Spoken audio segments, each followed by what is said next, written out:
Hello everyone, Mike here. Welcome to the High Heels of Bitcoin show. My guest today is Eryka Gemma from Bitcoin Center Miami. She runs this place as CEO.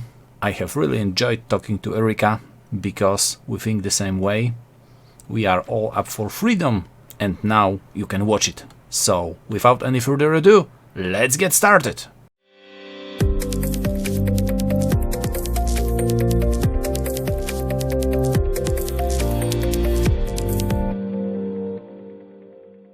Hi Eryka, how are you?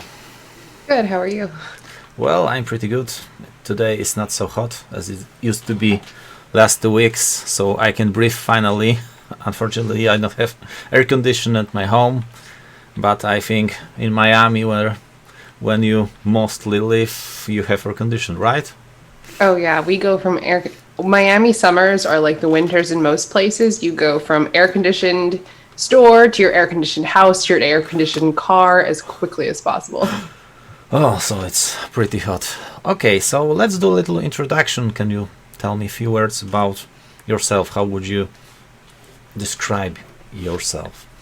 Sure. So a little bit about me and my background. My name is Eryka Gemma. I am a co-founder of blockchaincenter.com and CEO of the Bitcoin Center Miami. I kind of have an interesting intro into blockchain, and I'm sure in Bitcoin, I'm sure you're going to ask me a little bit about that later.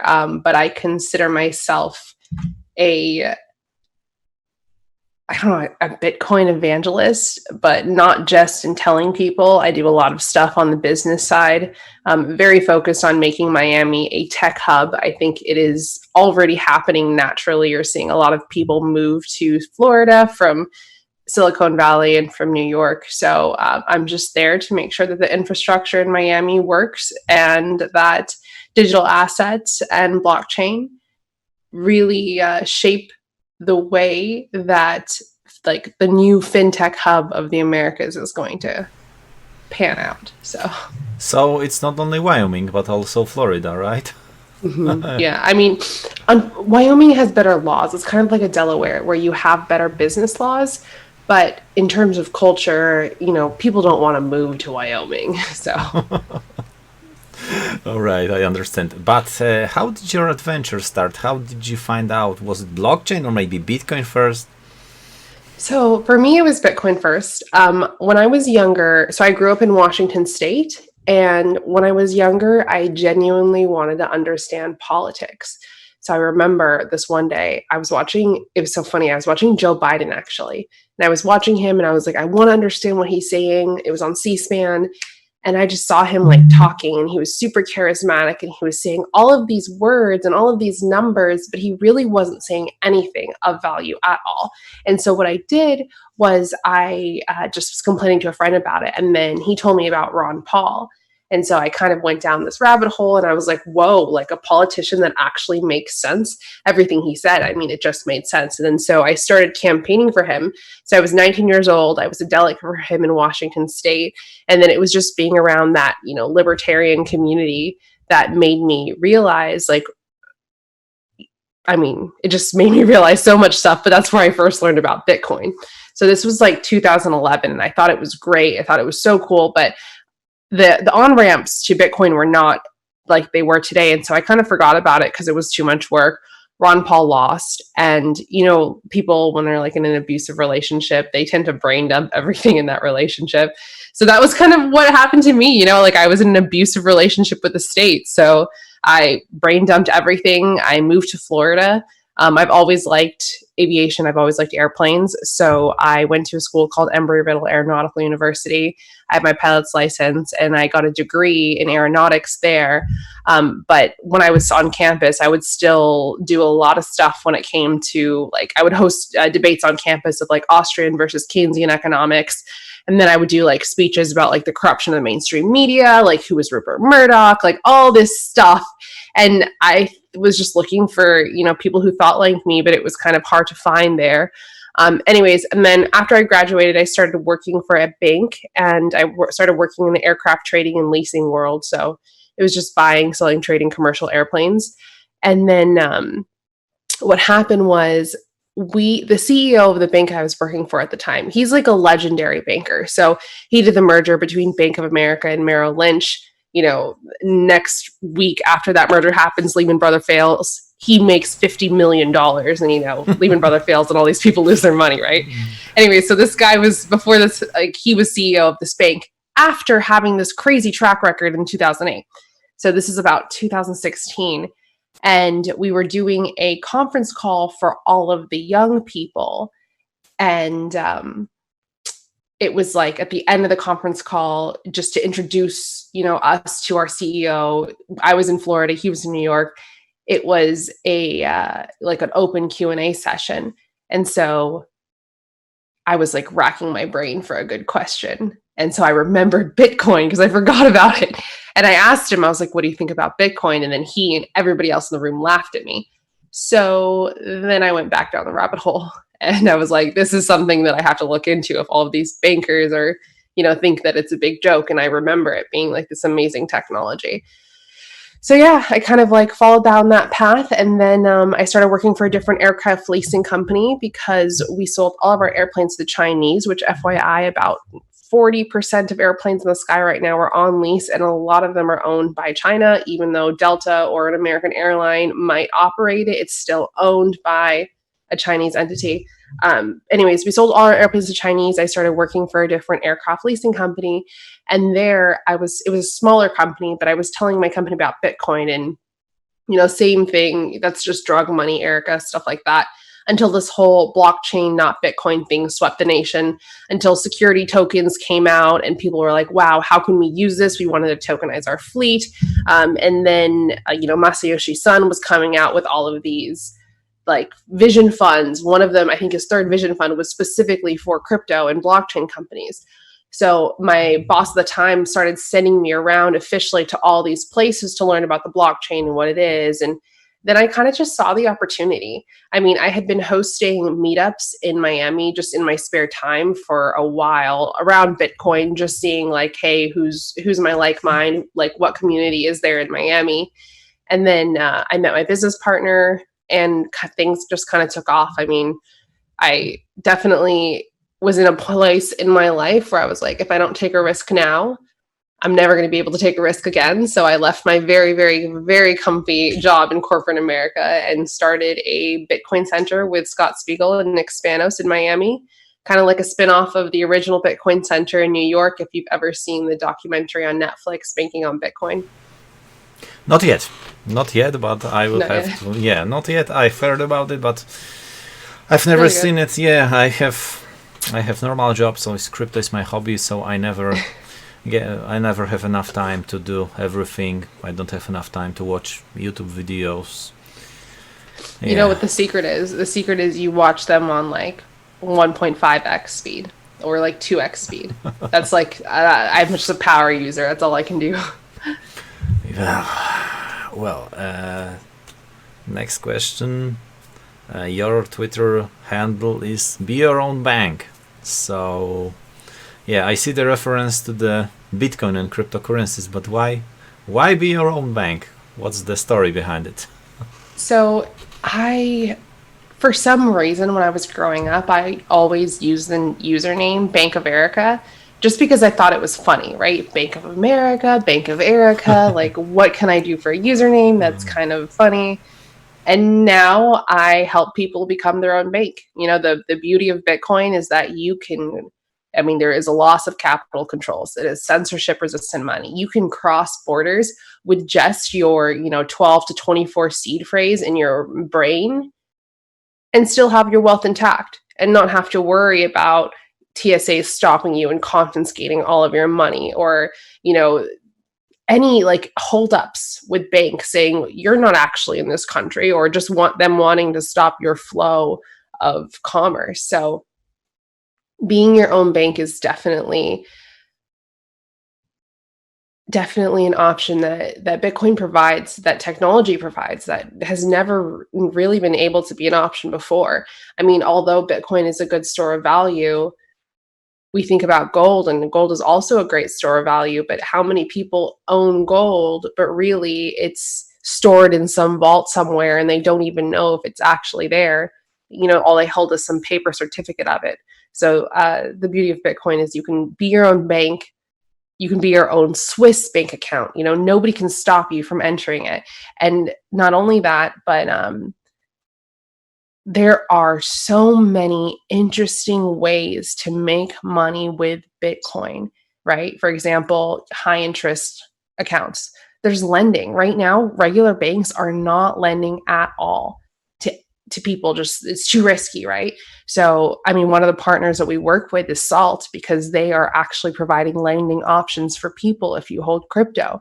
So, obviously it's over collateralized loans, but still, there's just a lot of options that crypto provides you that regular fiat never will.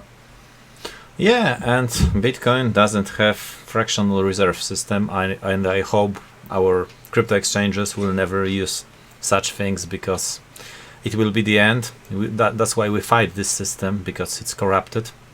Banks. Yeah, that's a great point. It's like if the fiat system wasn't so screwed up, like I wouldn't care about Bitcoin. If it wasn't such a problem, if we weren't being taxed, plus also they're printing money and devaluing our dollars, if they weren't handing out money to their buddies first, and everyone who works in the government and everyone who's a friend of the elites, they get all this money right away, and all they do is corrupt things with it, then it wouldn't be such a problem, and I would do something else. I'd probably still be in the aviation industry. But this is a serious problem, especially for our generation. If you look at I changed it recently, but if you look at my Twitter, my header photo is like, if you go to worlddebtclock.org, it's like we're $26 trillion in debt, guys. And we went from 25 to $26 trillion in 1 month. So there's a real our financial system is flawed. Everybody knows that. But what are we supposed to do as millennials? Are we supposed to just take it? Like, no, we can't. And technology is going to allow it, so we don't have to. Yeah, I completely agree. I remember, because my country switched from communism to democracy, from central planned economy to free economy. But unfortunately, some people still miss socialism. They don't, because older people especially, because it's like wild democracy. Some, maybe it's not India, but some people in Poland got very, very rich, and some people are still very, very poor. And I remember how it was, because I was born in 1980. So I remember I was 9 years old when we moved from communism or socialism, because some people claim there was never communism in Poland, but I think it was. And we had the money, but we couldn't buy anything. For example, if you wanted to buy gas on the gas station, you had some special tickets. For example, you've received those tickets, like 5 or 6 of them, and you had to use one to fuel your car. So it was like that. There was basically nothing in the stores. And so even if you had money, they wouldn't allow you to spend it in certain areas? Yeah. Well, maybe it's not like exactly like that. It's like stores were empty. It was like vinegar, acid,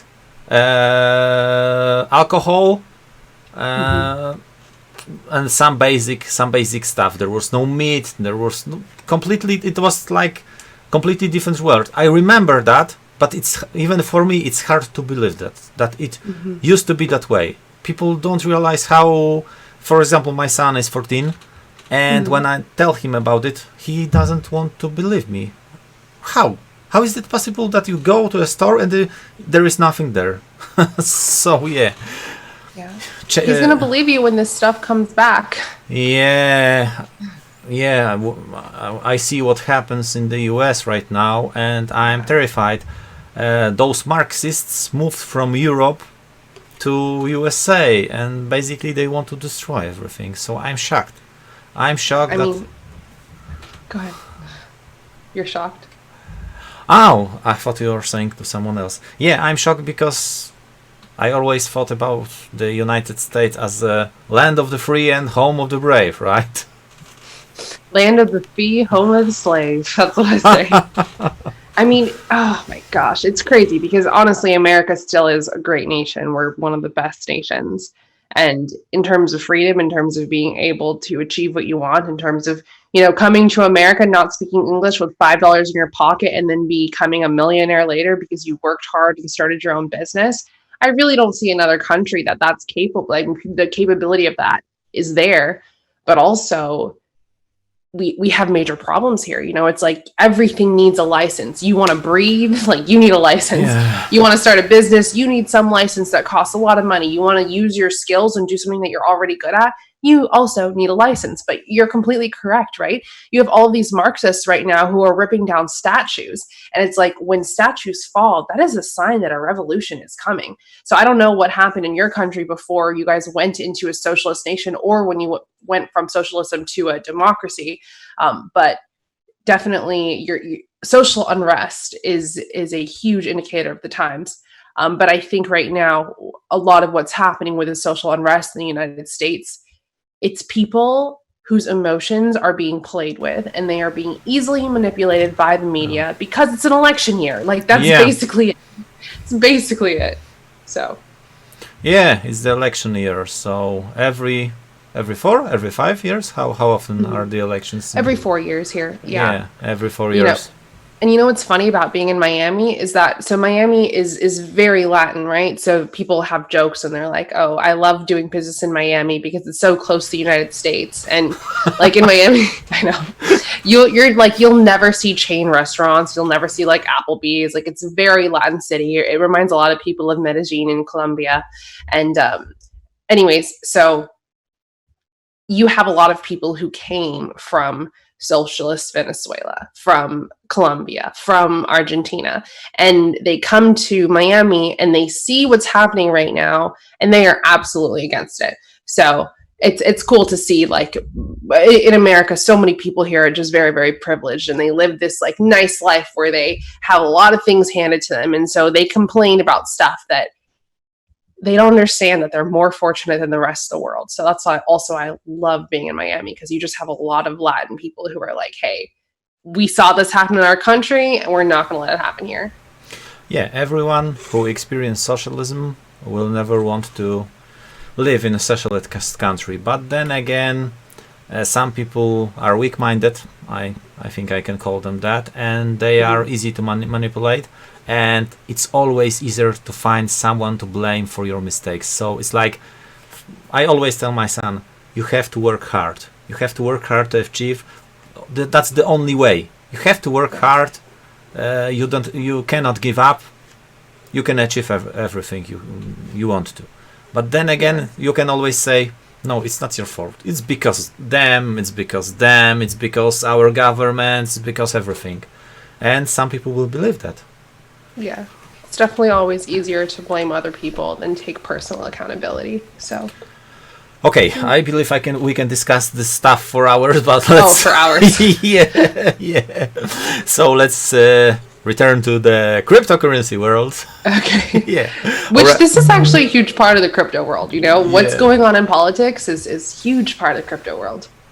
Yeah. All right. So, what are your favorite aspects of Bitcoin? Why are you so passionate about it? So my favorite aspects of Bitcoin probably is right now it's the censorship resistance of it, right? It's being able to transact across borders and nobody can stop you. So for example, we have a team in Venezuela. If I were to send money to Venezuela, this is basically, pause, cut this out, blah, blah, blah. Okay, here's my answer. Okay, you want me to cut it out, right? Yeah, just cut that out. Okay, so I have to do something like, okay, now I don't know. So my favorite part about Bitcoin is probably the censorship resistance of it. So we have some people in Venezuela that we're very close with, and one of them had a child. And so I sent him a present, just some Bitcoin, because he had a kid, congratulations. And the fiat payment rails right now, if I were to send money via the government payment rails. The maximum remittance fee they would take is 56%. They would take 56% of the money of a newborn child that actually needs it.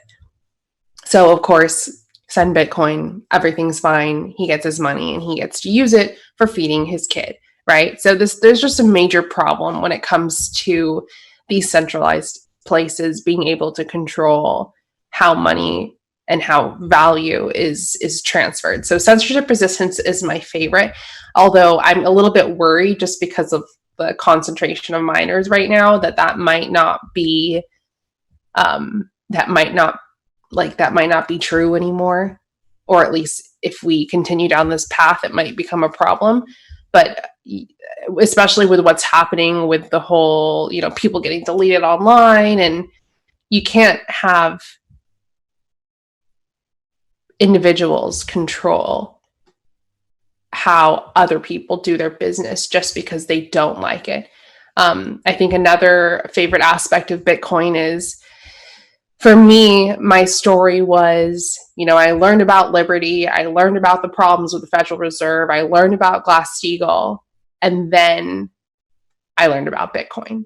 For many people in my generation, they don't care about the problems with the Federal Reserve. They don't even know that there are these issues.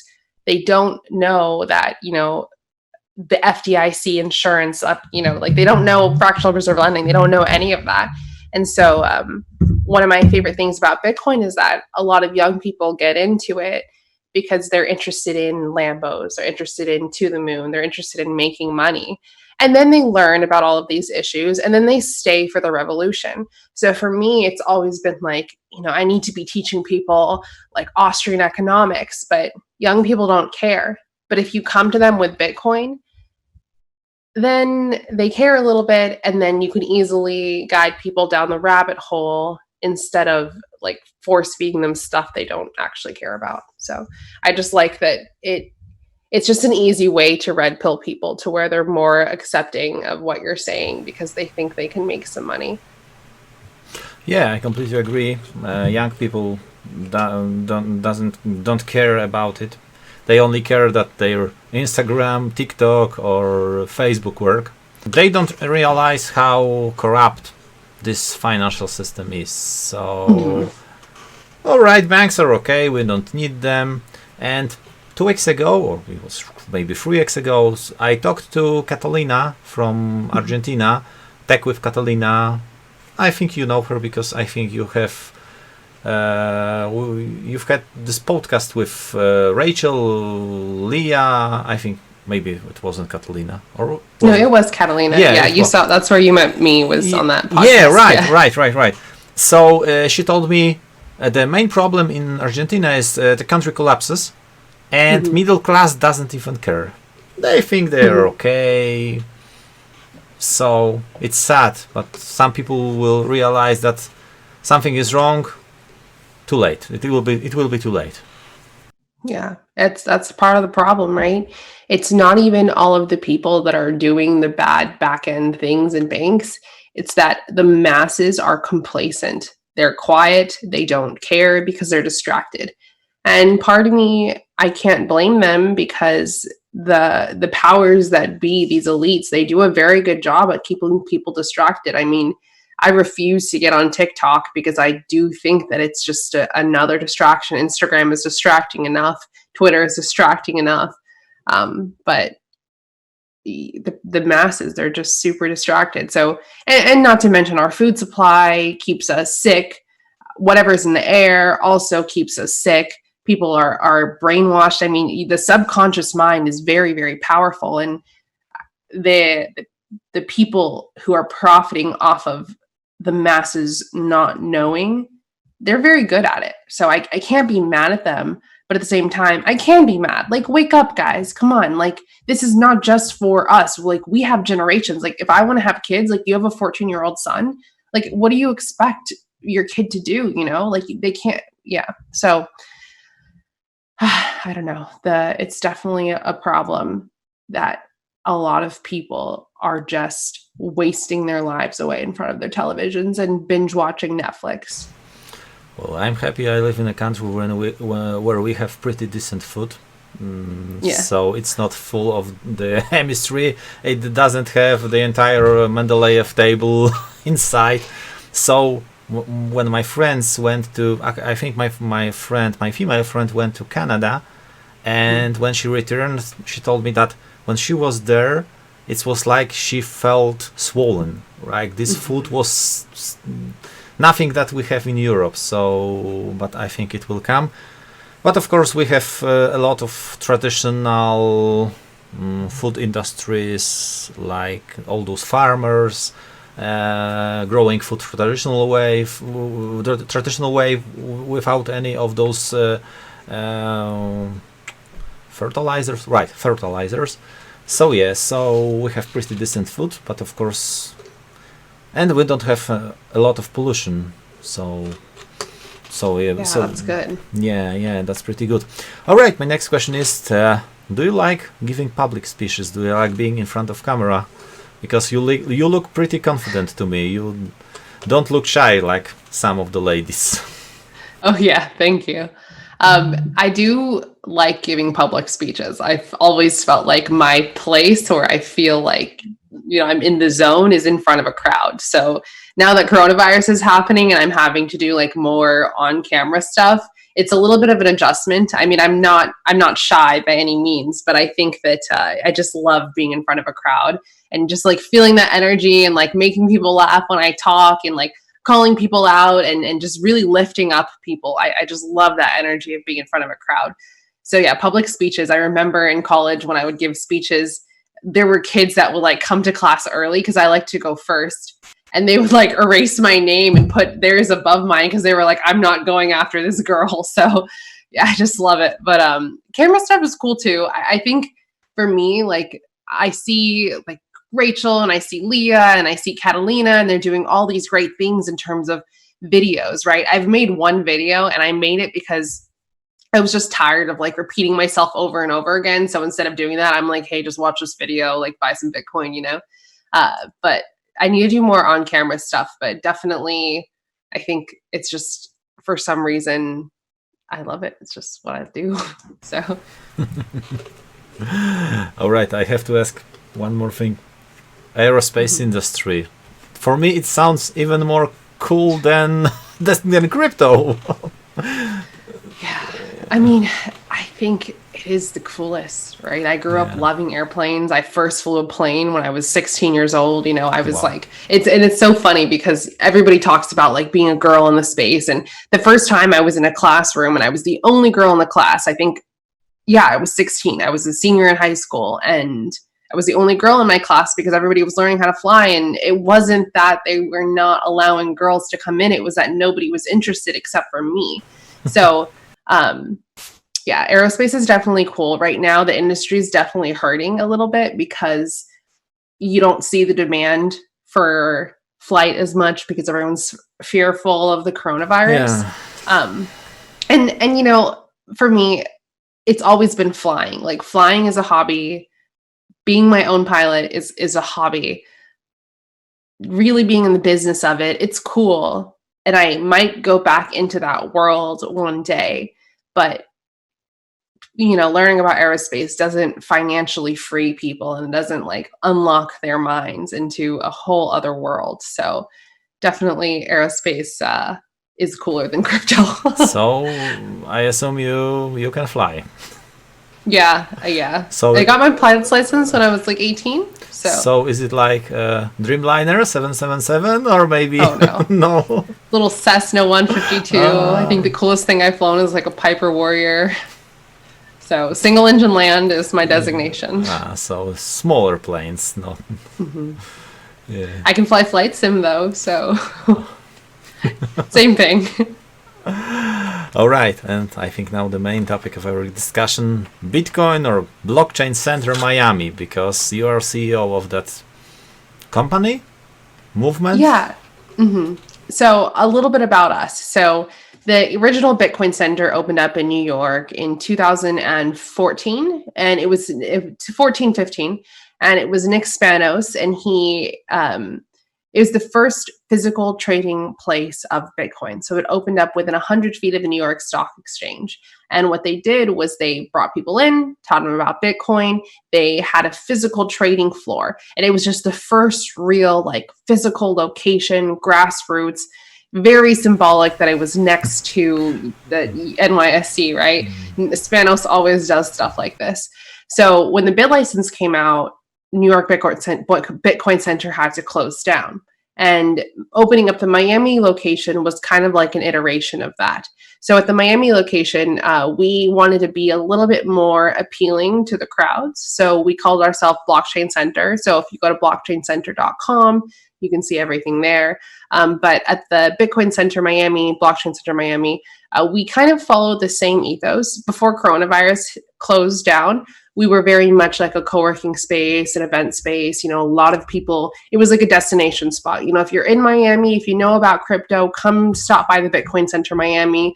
I mean, walking in, books, paintings, art, just people there, a lot of like-minded individuals, a lot of intelligent developers, a lot of people who are into economics, lawyers, just people that were trying to figure out what this blockchain space was about. I mean, we had so many events for different like large companies just to get them exposure to the market. And what was interesting for us was that when we had our opening launch party, the city of Miami is very behind what we're doing. So the mayor of Miami came out, they did a ribbon cutting ceremony for us. They did a declaration for the building saying that, you know, we're helping them become a fintech hub of the Americas.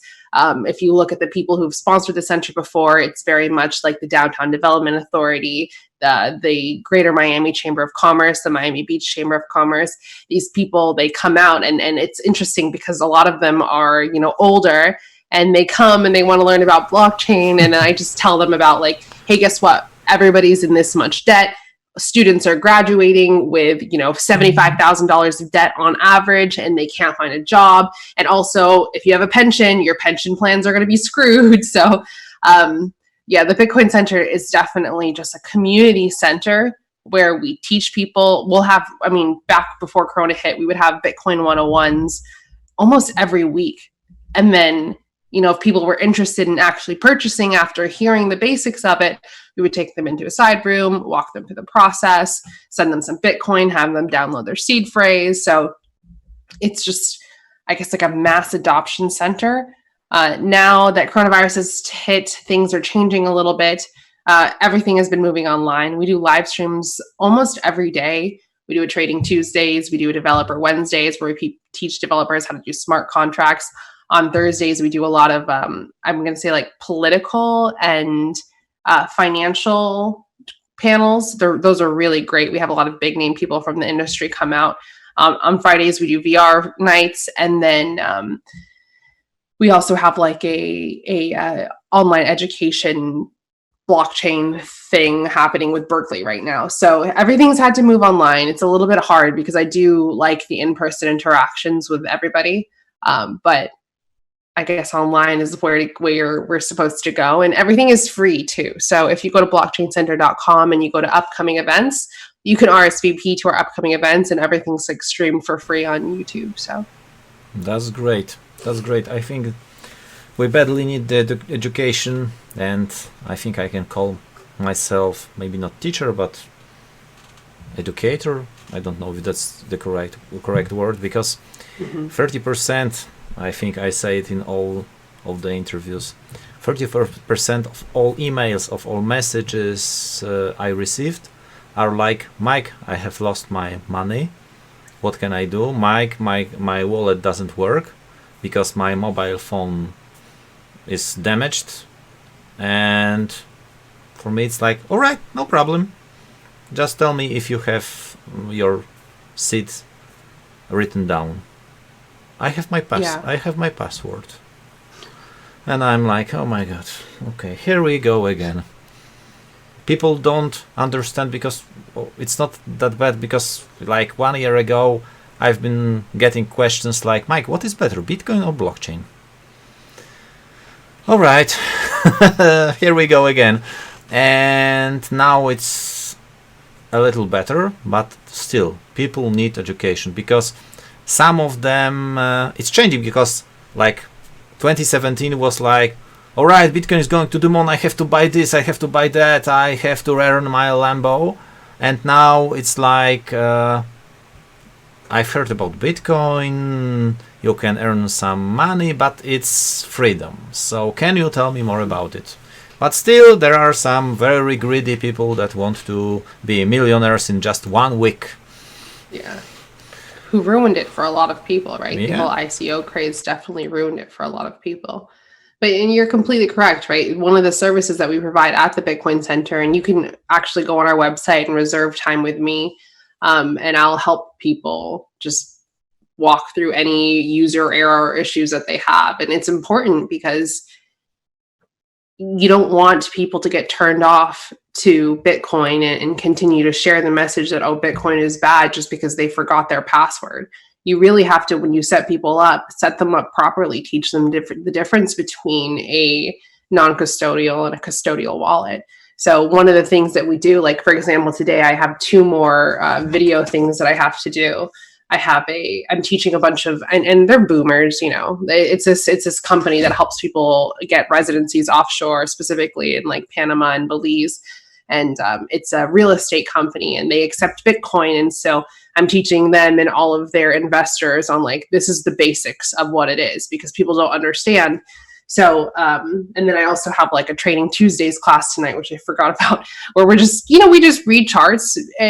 Technical analysis could be the same as reading stars, but there's at least some methodology behind it. And we just, you know, recent news, talk about Bitcoin, talk about Ethereum, talk about Litecoin, talk about one more coin that people request, and then that's it. And so like, it's very important to educate people because you really do realize that, you know, somebody can be in this space and they think that they're an expert. And that's one of the major problems, right? Is that nobody's an expert. Like, I don't know everything. A lot of times when people ask me questions, I'll still have to default to Google, or the beauty of the blockchain center is I'll default to somebody else on my team or somebody in the community that knows a lot more about just, let's say, the mining aspect of things. So, we need to be a little bit more humble. Like, people don't know everything in blockchain and Bitcoin, and be careful who you listen to, because a lot of people will tell you that, you know, Ripple is the future, and maybe it is, right? So we don't know. Maybe it is. Like, maybe they have all these banking relationships that makes it so the CBDC is XRP. We don't know. So I kind of hate that people in crypto sometimes are just so cocky and they think they know everything. And it's like, guys, stop. Just please stop. We are all learning. The reason I'm laughing is not only because of what you said, but it's the third time during our interview then I'm like, all right, is she like my long lost twin sister? Because the things you say are exactly the same I repeat to the people that listen to me. Exactly. There are no experts. It's too young. And other stuff like that. Yeah, people are so get used to the banking system, traditional banking system, that they don't understand that with this freedom, with this decentralization, there comes responsibility. You have to be responsible. Every mistake that you make is yours and you will pay for it. So there is no rolling back transactions. You cannot go to the bank and okay, I made a mistake, can you give me my money back? No, it doesn't work like that, and people don't understand it. Yeah, it's personal accountability. That's also one of my favorite things about this. It's like, you know, beforehand, you just tell the bank, oh, I have this problem, or they hold your money for you, and you trust them to hold their money for you. And now you're in the situation where you hold your own money. Nobody can lose your money except for you, but also nobody can spend your money except for you. So it's just this beautiful balance. But I think some people, they're afraid of it because they kind of like that security, which is okay, because the world of Bitcoin also offers stuff like that, to where you can have that security and somebody else holds your money and somebody else holds your private keys. Even though I do think that it gets rid of the innovation of Bitcoin and it completely, you know, gets rid of a lot of the value that Bitcoin offers. Some people just like that comfort, and that's fine. I would say put it in a high interest bearing account if you're going to, you know, not hold your private keys. But the options are there. But I really love that it brings personal accountability into play, because if you want to talk about one of the major problems in the world right now, it's that everybody blames their situation on somebody else. Yeah, that's the main problem of today's world. It's like I've said, it's easier to blame someone. it's easier to find someone to blame, and our media portrayed it like, yeah, you are the victim. You are the victim because of your skin color, because of your heritage, because of all this crazy stuff. So, like, for example, I'm the worst example. I am white and I am male, so I'm privileged. And I'm not sure, was it? I'm not sure if it was your post about this privilege thing. Probably. It was it was like a question poll. Yeah, because it was on Twitter. Someone maybe. Yeah, it was probably me. Yeah, about. I think I put out a poll where it was like, which privilege would you rather have? Would you rather have white privilege? Would you rather have colored privilege? Would you rather have attractive privilege? Would you rather have smart privilege? And of course, people are gonna. I think the winning answer was smart privilege. And people, I think, got a little upset because they were like, colored privilege doesn't exist. And I'm like, I am a benefactor of colored privilege all the way. When I went to college, because I'm a female minority in a male-dominated industry, I got so much scholarship money that I would get paid to go to school. I feel like almost every semester, I got so much scholarship money that they would just deposit money into my bank account because they had nowhere else to put it because my tuition and everything was already covered. So it was just one of those situations, though, where I only got scholarship money because I was a minority, because I was a female, and I was in, so it was like, it was pretty wild because I felt bad because I had a lot of white male friends, blue eyes, blonde hair, who needed the money more than I did. I mean, just because you're white doesn't mean you're rich, right? And so they actually needed the money, but they couldn't apply for these scholarships. And I was like, dude, that sucks, right? So definitely there's just such a privilege to being a colored person sometimes, especially with affirmative action laws, and now with the whole everyone wants to hire somebody of color, which is weird, right? Because like in Japan, they don't say you have to hire Chinese people, right? It's like that's a nation of mostly Japanese, and everything's fine. But in the United States, people are like, well, even though United States is 60+% white still, they're like, well, you have to have equal representation. And it's like, that doesn't make any sense. And, I do understand that the older generation, the people that are in power right now, yeah, they are mostly white men. But if you look at their demographic, when they were the ruling class in the United States, it was probably 80-90% white people. So if you see that reflected, it's just because that's what the demographic was. But when I see young people, when I see people my age fighting for this, I'm like, dude, you realize when you grow up and you are the ones, and when we grow up, when we are the ones in power, there is absolutely no way that is going to be how the demographic is skewed. There's absolutely no way. So I just get frustrated because it's like people are fighting with the past. And it's like there's so many issues in the future that you really should be looking at, but you're going to fight over, things that were already abolished. So yeah, it's just frustrating. And plus another thing too is like attractive privilege is a real thing. It doesn't matter what color you are. If you are attractive, you will get further in life. Yes. And then yeah, exactly. And it's just like, it just is what it is. And so I kind of also hate too when women are like, oh, like I'm, they don't treat me the same. And I'm like, yo, you are a beautiful woman. You have no idea what your privilege is because you were born like that. You don't understand the benefits that you get just because of that. So just like stop whining. Like that's just what I want to say all the time is just stop whining. Everybody has their privilege. Yeah. And I think that, sorry, I'm almost done ranting, but like the winning answer on that survey was smart privilege, right? Yeah. Like it was like mostly people said they would rather be smart than any of the other options. And so it's like, if you're smart, you can get anywhere. And smartness is not necessary. It's not a natural thing. It's like read, watch YouTube videos, like do some audiobooks, learn something new because the internet is at our fingertips. So smartness is not subject to one skin color or one gender. So yeah, I mean, I think there's a lot of people who they have the power in their hands, but they're just unwilling to use it because they're told they don't have it. So. Well, to be honest, I think many people are privileged. I consider myself privileged, but it's not because of my skin color. Of course, I live in a country where like 99.99% of all citizens are white. So we have no problem because we had no colonies, we had no slaves. Basically, I don't know if you know that, but there were slaves comes from Slavic people, from Slavs, because we were slaves, Polish, Ukrainian, Russian, Czech, Slovakian, and all those, because we were original slaves of the Mongolian, so from this Genghis Khan thing, and then Sorry, I'm Mongolian. I enslaved you. My people did, apparently, not me, but well, it's ancient history, and I think Genghis Khan died before your people invaded Poland. So So, and I am not sure that Poland even existed there. So no problem. But about this privilege thing, okay, I consider myself privileged because my father was there for me, and father absence is real problem. I consider myself privileged because in Poland we have free education, so we have free universities, so you don't have to pay for them. So I have received my education. I have perfect health. I am strong. So many privileges over someone, but there's always a bigger fish.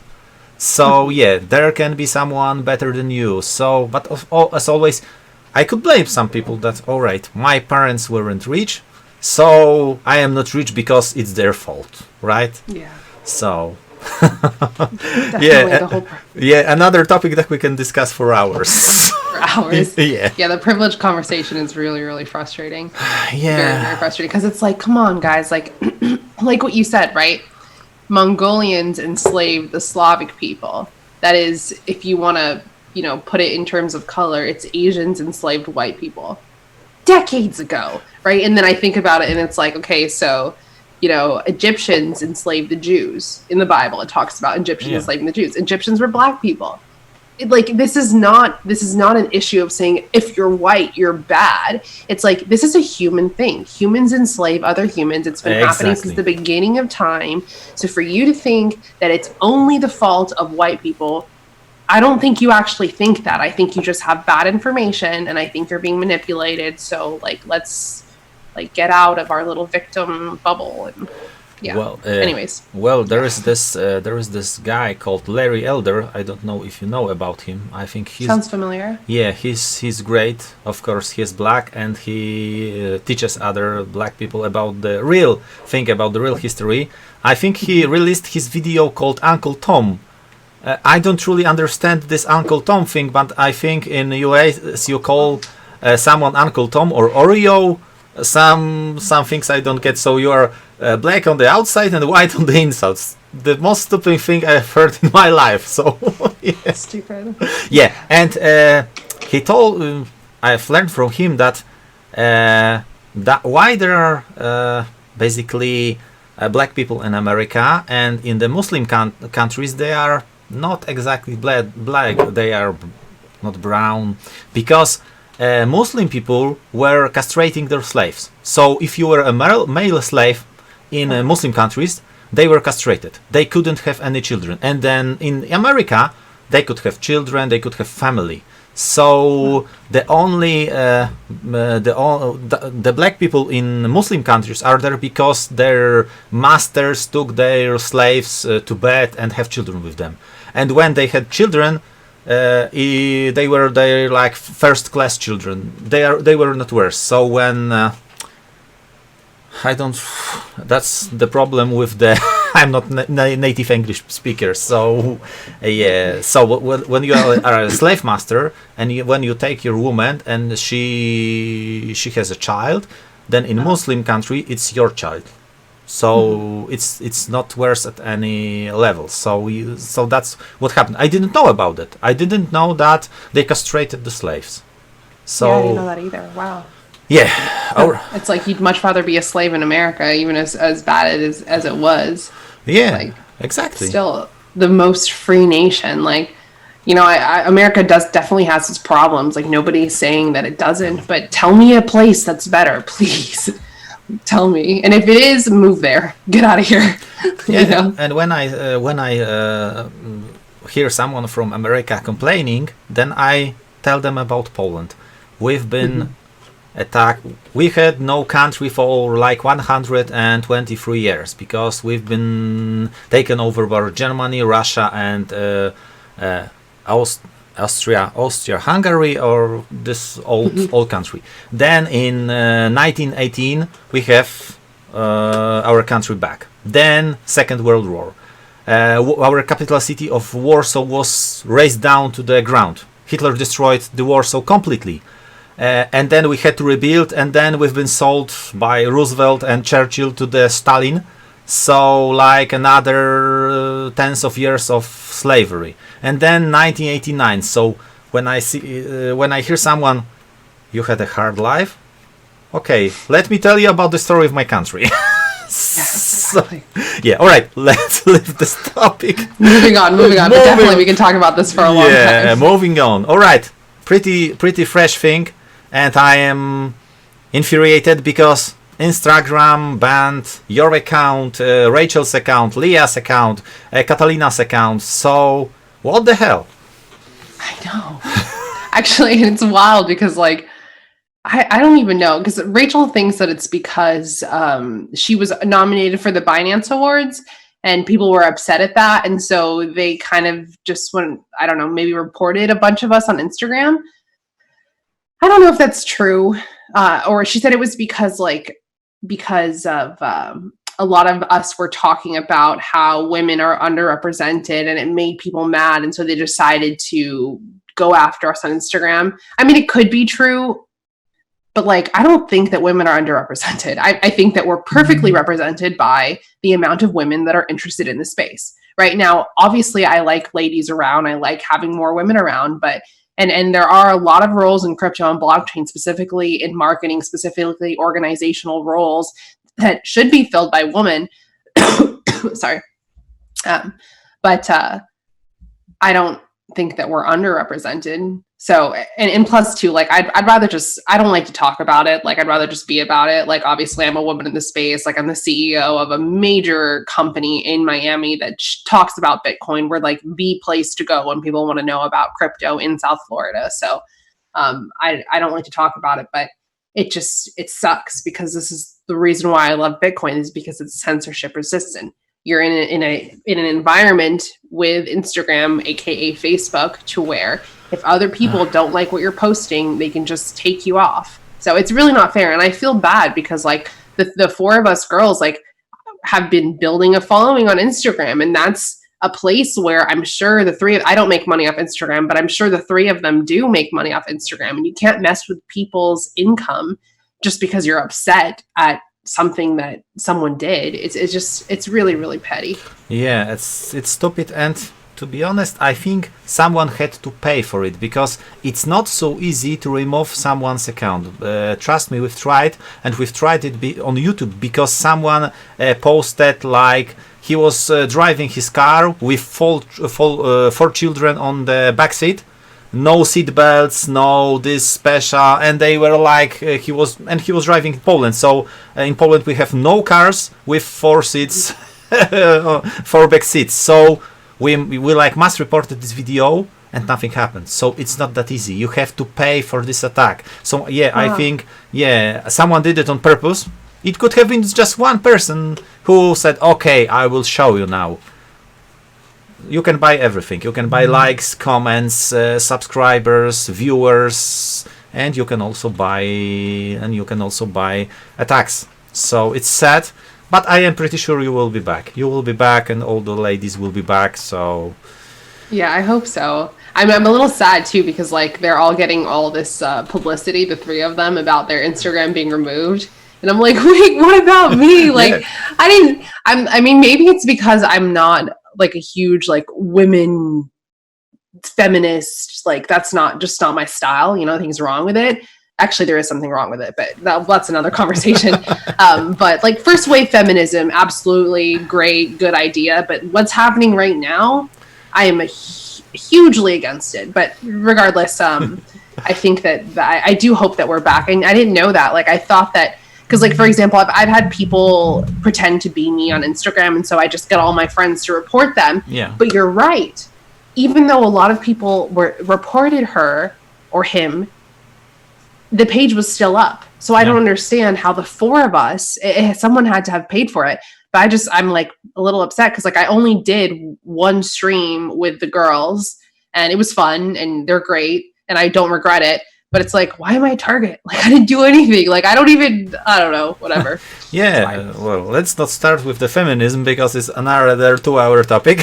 Yeah. Rachel is pretty vocal on Instagram, on Twitter especially. I think sometimes she goes a bit too far with, and it may encourage some people to attack her.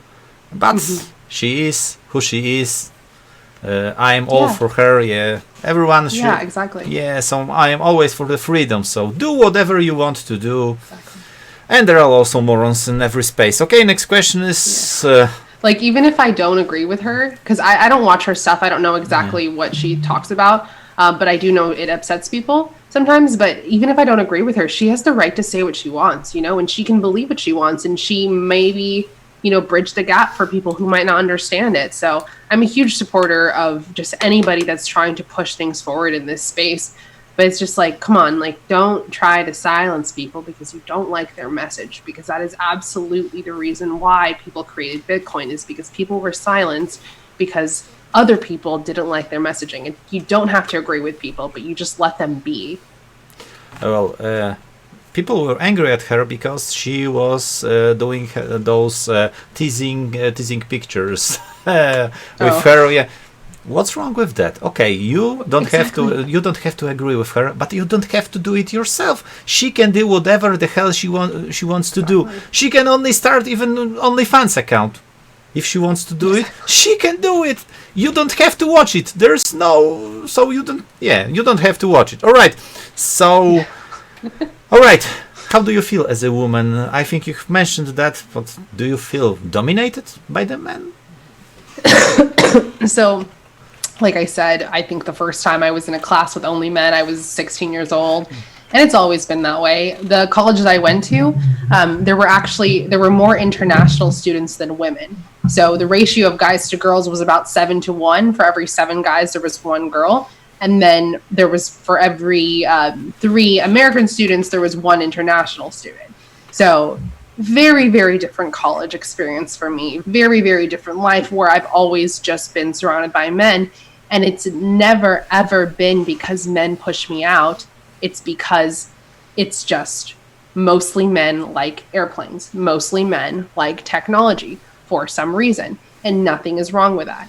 And it's been great for me because, like, I'm like the mom, or I'm like, I don't know, it's funny because, like, at the Bitcoin Center, they made a joke because for like, I'll give you an example. So for coronavirus, I came to Seattle for a couple months, and when they heard I was coming back, some of the guys were telling me, like, they cleaned everything when they heard you were coming back. So I'm like, it's so fun. It's actually really great because, like, I can, like, boss them around, but do it in such a nice way, and they all just respect me because I don't give them anything to not respect, right? And so it's like they all, like, I love being, like, a woman in a male-dominated industry because I add a factor that many men don't have, which is maybe, like, a little bit of tact, like, really good communication, a little bit of gentleness, but then also, like, I don't take anybody's shit, right? And the guys know that. Like, I'm queen bee. They're like, Eryka, it must be nice to be the queen. And I'm like, yeah, it really is.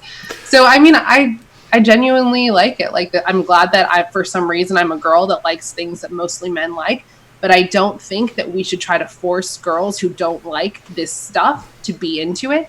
If you like hair, if you like makeup, and if you like fashion, if you like taking care of people, which women are very nurturing. This is why there's the example they use all the time. This is why there's 80+% of nurses are women, right? Because women, yeah, exactly. Women are nurturing. If you like that stuff, if you want to be a stay-at-home mom because you want to raise your kids, and you don't want the school system to, and you don't want daycare to raise your kids, do that. And that is very honorable. Don't feel like you need to go into blockchain and Bitcoin and airplanes just because there's a disparity of women in it. It's not right. You shouldn't force people to do anything. And so while, even in college, it was like, my university, I automatically got some scholarship just because I was a girl, right? And so it's like, we actually encourage women to join these places. Me being a girl who likes this stuff, other young girls seeing my face in the space, and faces like Rachel, faces like Catalina, faces like Leah, and like Crypto Gal, and Crypto Gal's great when it comes to security, but I'll talk about that in a little bit. But yeah, I mean, that alone supports the idea of women being in this space, that we should never shame men and tell men, oh, it's your fault that there's not enough women. And we should never force women to have to like these things and tell them that they're less than because they don't want to work for some big company. If a woman wants to stay home, that is the most honorable job in raising your kids. And that's probably also one of the big problems with society nowadays, is that everybody is raised by daycare. Everybody is raised by the television. They're raised by the government school systems because their parents and their mothers specifically were tricked into thinking that the only way to achieve maximum effectiveness in life was to do some big job. So yeah, I mean, being a woman in the space, I love it. I get attention way easier. You know, it's like, it's not that I want it, but it just happens. People listen to me. Women are naturally more articulate, so it's easy for me to communicate than a man. People definitely respect me. Like I've never encountered a situation to where I feel like someone was mansplaining me, because if they do even a little bit, one, it's not that they're doing it to me because because I'm a woman. They're doing it to me because that's their personality. They do it to men too. They don't just do it to women. So I'm not going to take that personal. And two, if somebody does something like that to me, all I do is say something really smart, and then they stop. Right. So it's like, yeah, it just goes into the whole victimhood culture where people are saying, oh, they're treating me like this because I'm a woman. And it's like, no, they're treating you like that because of how you act, because of how you portray yourself, and because that's how they are, not because of you. So I definitely love being a woman in this space because I'm just a boss, and it's great. Like I'm such an alpha female. So I love it.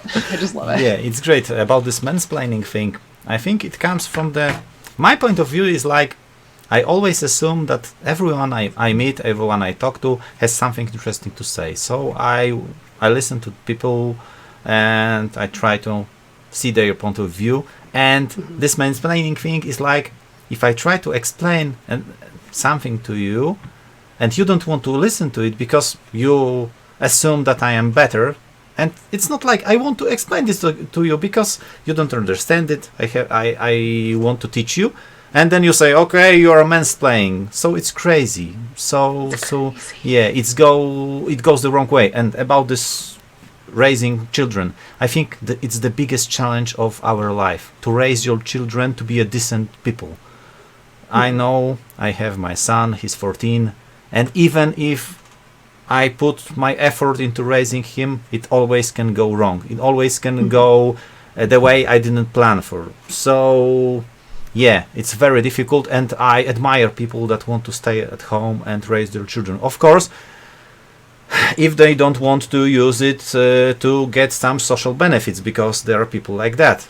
They want to stay at home because they will get the money. Why should I work? Because they will pay me for. So it's like children production. I hate it. In Poland we have those social programs, and some people are like, I won't work.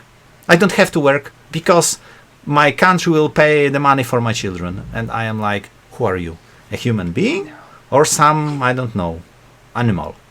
Yeah, and the way that the system works in the United States too, it's like it incentivizes mothers to have children with different men, because the way that I know, it's so absolutely disgusting.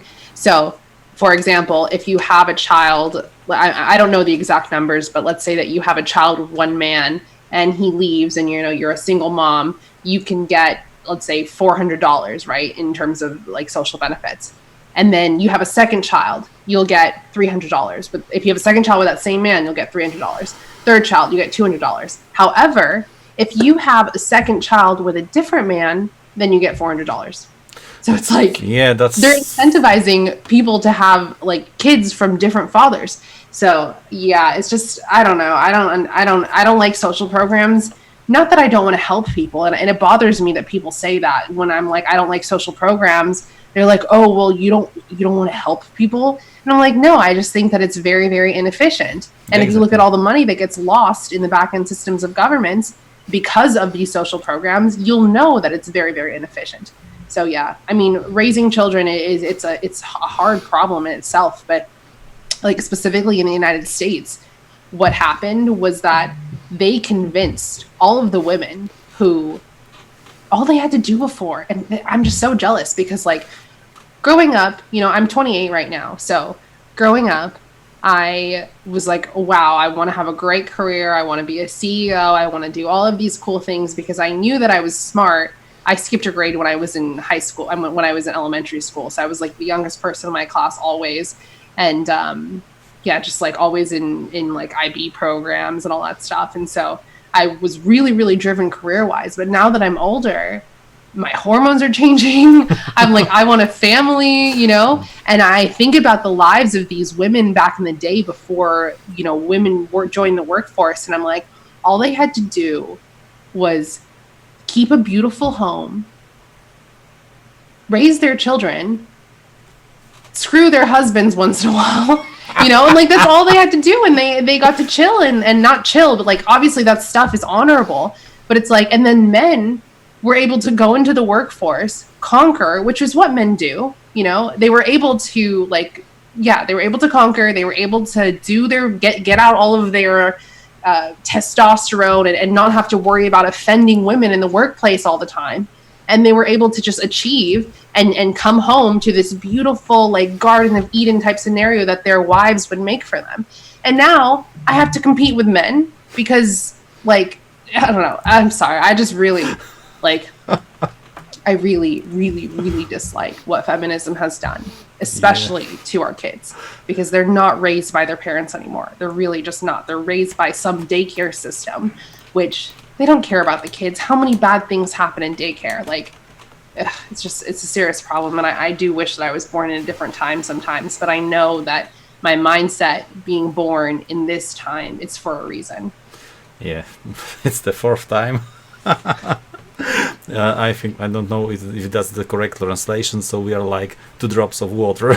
So of course not in a physical way, but in the way we think. I think exactly the same thing. So yeah. We're in the same. The thing is too is like, honestly, like women, we should not be stressed. Like women do not handle stress the same way that men do. Yeah. And a lot of the reasons why women are stressed is because they're not acting in their natural instincts, their natural desires, which is to be nurturers.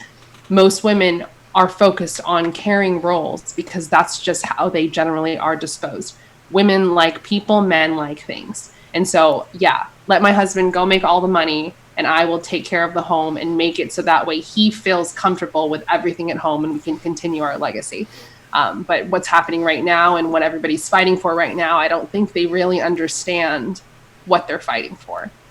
Well, they won't, because for me, I'm always for freedom. So do what you want to do. And cultural Marxists are like, you have to do what we think.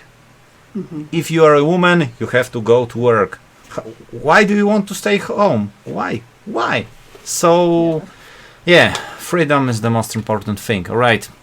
Next questions. Conferences, meetups. Of course, we have this pandemics or maybe even plandemics. So, So, do you like to travel? Do you like to meet people, visit conferences? Do you go only in the United States or maybe the entire world? Yeah, I do like to travel. I do like visiting conferences. A lot of them, you see the same faces like over and over again with the same one. So it's kind of funny. It's just you're like re-meeting all your friends. But one conference that's coming up that I will be going to is Anarcho Vegas. So it's like a anarchy conference in Vegas. Also, I might be going to Jackalope, which is also an anarchy conference. I tend to like those conferences because you'll find there, and it's especially helpful for me in my business, because you'll find people there who they love the idea of Bitcoin, they think it's great, but they don't know how to get into it and they don't have anybody to walk them through it. So I like going there because I find my tribe, I find my people who are like you and I, where it's like, do what you want. I'm not going to bother you. I'll respect you doing what you want. But the second you think that you can force me to do what you want me to do, that's when we have a problem. Yeah. So I mean, it's just great though. Like those conferences are the ones that I'm attending more often because they those people, they actually need my help, they need my services of just walking them through the crypto world. And then in terms of like meetups, the best meetup is, of course, the one we have in Miami. We have the most fun parties. Like, they are really great. But unfortunately, we can't really have them anymore. But don't worry. If they try to shut down the United States again, I can't speak for everyone, but I know myself and my community, we're not going to just sit down and let that happen. Yeah. And then also, like, online meetups. Like I said before, if you go to blockchaincenter.com, upcoming events, you can definitely join our online events. We're actually having one on the 13th in the VR world. So we work with Bits and Tokens. Annalise, if you know who Annalise is, she's like another woman in crypto. But we run like VR meetups on Mondays. So I'll be hosting the one on the 13th with Salt. So yeah, Great. I know about this Anarcho Vegas because I've talked to Erin. I think she's great. Yeah, she's great. And then of course there is Anastasia. She goes by Lady A. I think she's also anarchist, and I think she's also great. And technically, I'm not an anarchist. I technically am a minarchist. I do believe that there is a role for government, and it has to be limited, and the people need to be watchdogs, and they need to make sure that the government doesn't get too much power. Yeah. But I mean, naturally, there is going to be someone that rises to the top, whether it's a mob rule or anything. So I do like the idea of some kind of organized way and some type of rules that these people have to adhere to when they do rise to the top. But definitely anarchy and the ideas behind it are very, very powerful. And I suggest that people learn about them and not just assume that anarchy is chaos, because there's a reason why they portray that in the media all the time, that anarchy is chaos. And even right now, everything that's happening all the way to the president, he's saying that this is anarchy, and it's not anarchy. Anarchists are very, very peaceful people. Yeah.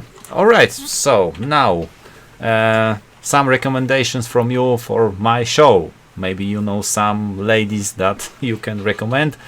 Maybe you know them in person, or maybe you have them on your Twitter, because it's always easier for me when you whisper to them, because sometimes I send the message and it's an answer.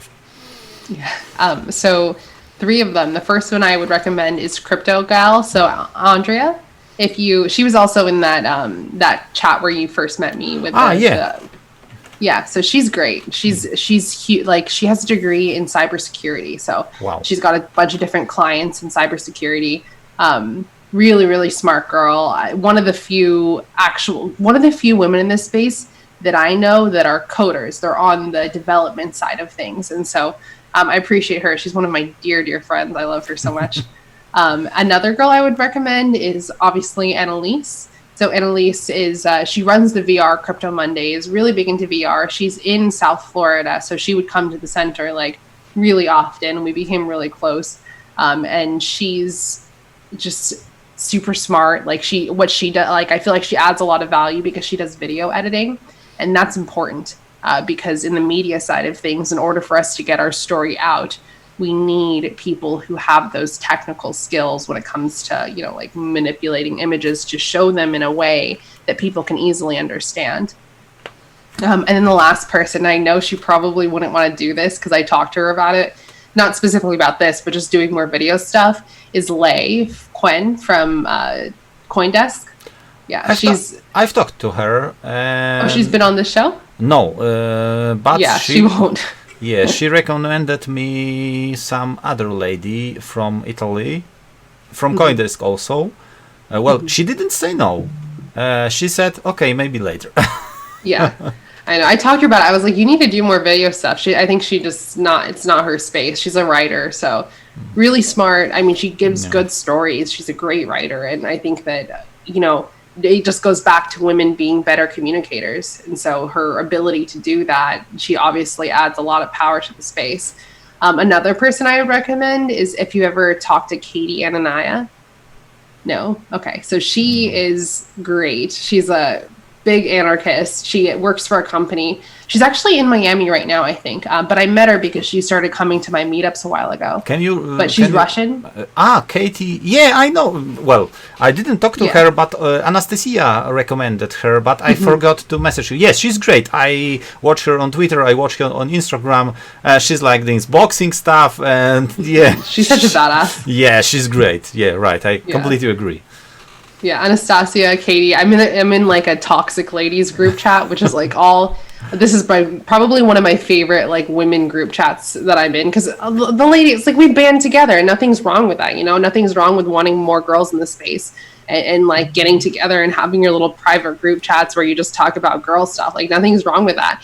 The problem comes when you start shaming other people because you want things a certain direction. Exactly. So yeah, that whole group chat is great. But Katie, she'd be a good person to get on the show. Plus, what she's doing right now is she's helping. She works for a company that helps people get offshore residencies, like other passports. So great resource. She's great. I've been watching her on Instagram, and she's like you've said, the badass boxing and that stuff. Badass, and then the next day she turns into like supermodel with this makeup thing, and recording some videos. So yeah. I love ladies like that. It's like, I'm super girly. Like, I'm very, very girly. Like, I love doing my hair, my makeup. My friends, they're like, can you please do my hair, Eryka? And like, I'm really good at that stuff. But then I also am such a boy. Like, I feel like I tell people all the time, I'm like, I think my testosterone levels are really high for a girl for some reason. So. All right, let's leave crypto world for a moment. So I would like to ask you about your hobbies. So what do you like to do when you are not checking the price charts or thinking about Bitcoin? So I like music a lot. If my Instagram goes back up, I will tell you to listen to one of my saved albums, which is called American Idol, like America, Eryka, because it's just play on words, but it's of me singing. I love to sing.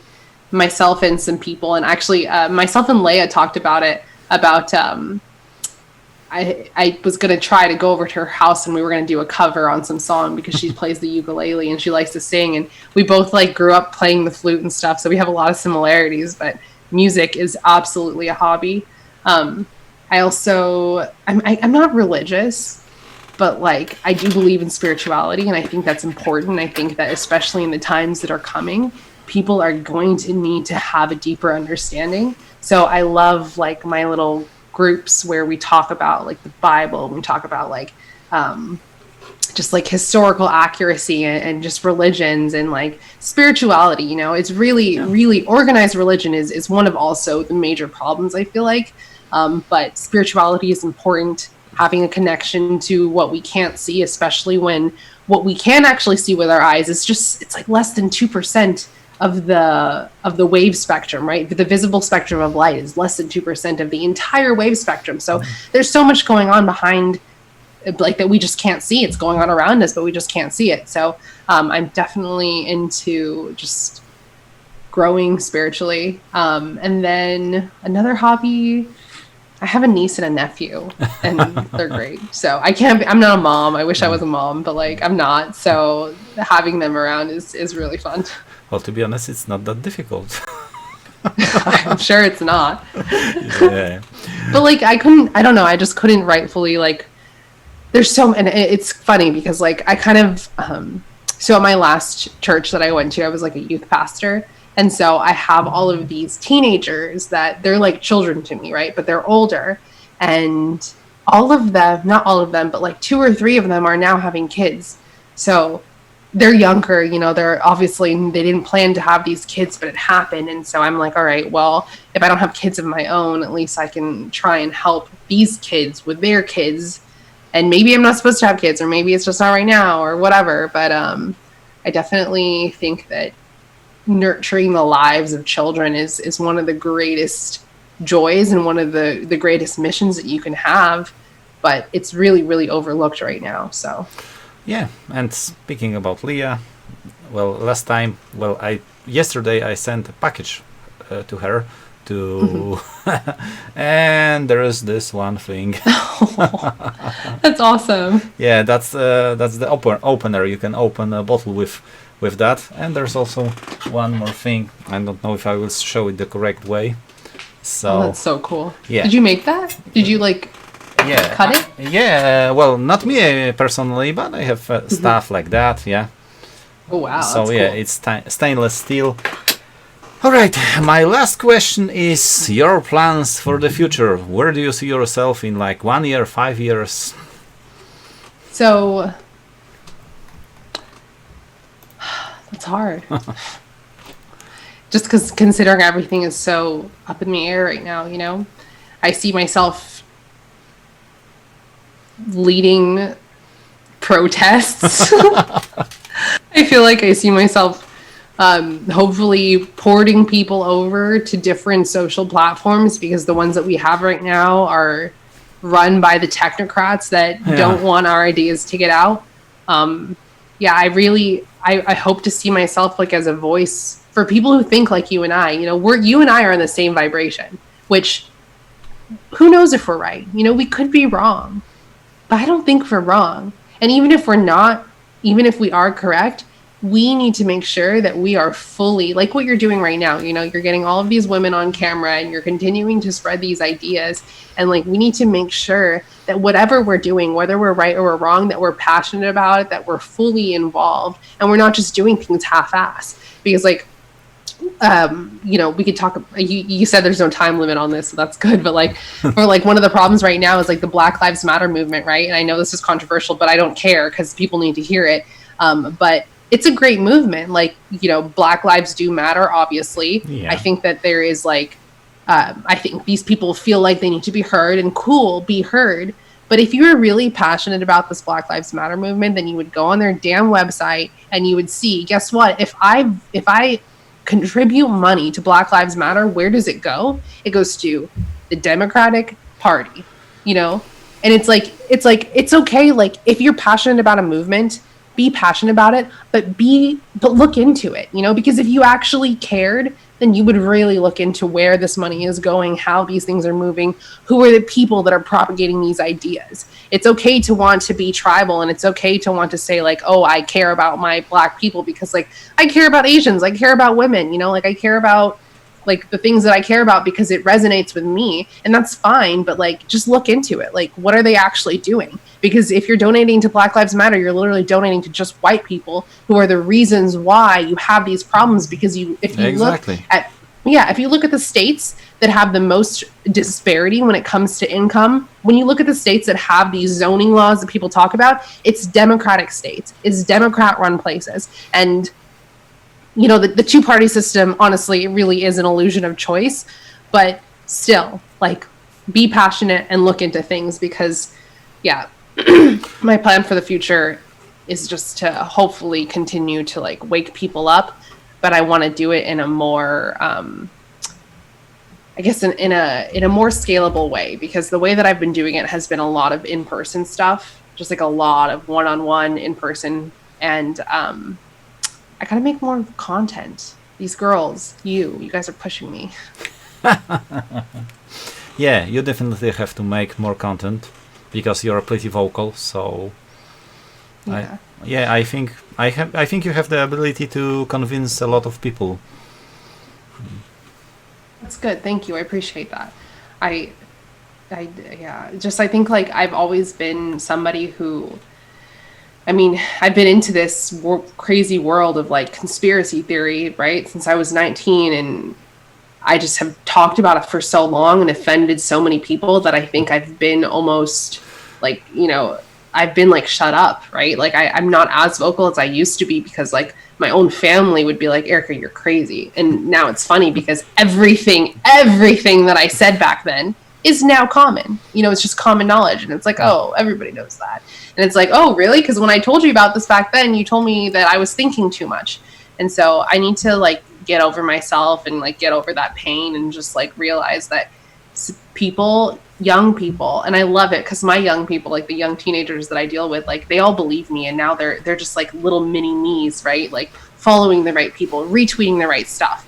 And I got to do that more. Like I genuinely think that like in an ideal world, I want an army of, I don't even care about millennials. Like it's Generation Z that I'm like, hey, you guys, you're not useless. Like, the ones of you that are smart enough to break out of this mold, like, come to me, like, let's start something, like an army of just like people that change the very ground that they walk on is what I want. Yeah, but the problem is centralized media, because even if you always tell the truth, then you can be censored, you can be banned only for telling the truth, because someone at the top may say, okay, we don't like that content. And I think when I heard about this thing that Donald Trump was going to bring back this Communication Decency Act or something like that, because YouTube, Facebook, Instagram, Twitter is like public platform. They should not censor any content. At first, I don't speak about some law-breaking stuff like pornography or child pornography or something like that. You have to remove that. But then you cannot censor people because they are conservatives. And they do that. I think Twitter is pretty open for that stuff. But YouTube? Facebook? No. They censor a lot. So we need decentralized media. Real, free, decentralized media. So we can express ourselves. And if you don't agree with me, don't read my posts. Go find someone else. Block me. It's okay. Right, I'm okay with you blocking me. No, you're right. And it's what's cool is like I've been keeping a list of all of the other media platforms, and what I'll do is I'll go on these sites and I'll just reserve my username just in case one of them does blow up.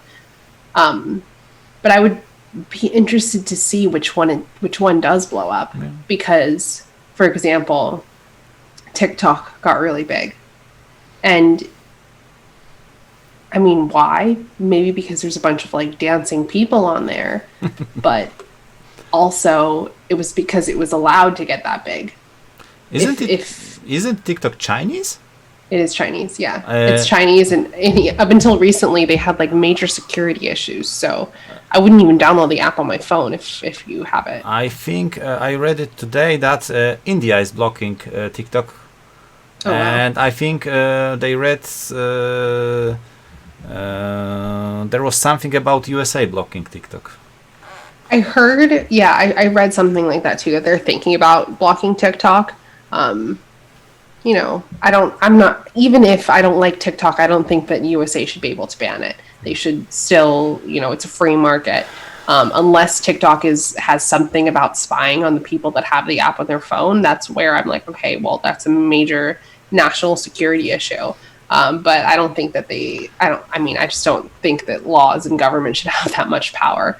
But definitely, I'm a huge like BitChute person, if you know what BitChute is. Yeah, I know. Yeah, BitChute. I met Jeremy Kaufman from Library. Hopefully Library takes off. That'd be really great. It's a little still complicated. Like I can't upload my videos there because my computer's not fast enough. Float, also Aaron. Yeah. Great platform. I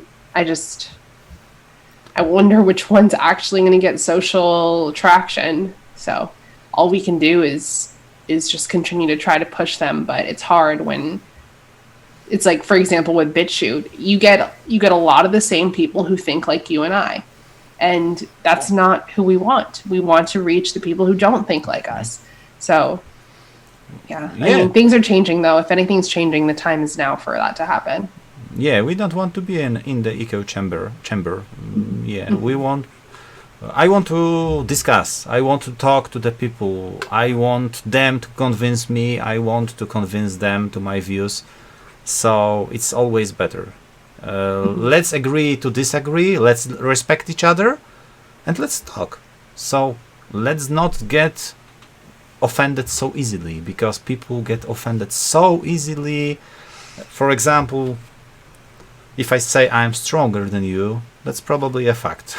It is a fact. You're stronger than me. Yeah. And if you were like hardcore feminist or some other stuff, you would say, no, that's not true. You disrespect me. Yeah. I don't say that I'm better. I only say I'm stronger because I'm a man. I'm stronger than most of the men. So, yeah, no, maybe not at the world class level, but yeah, I am stronger than most of my colleagues. So why does it bother you? Uh, yeah, that. True. Yeah, all right, and that's all I have prepared for you because I think we can talk for hours. I think I will have to do some little discussion panel about the freedom, and yeah, and we will have to invite some nice ladies to talk about this stuff because it's needed. It's needed. People Yeah. need to hear the truth. So For sure. No, let me think.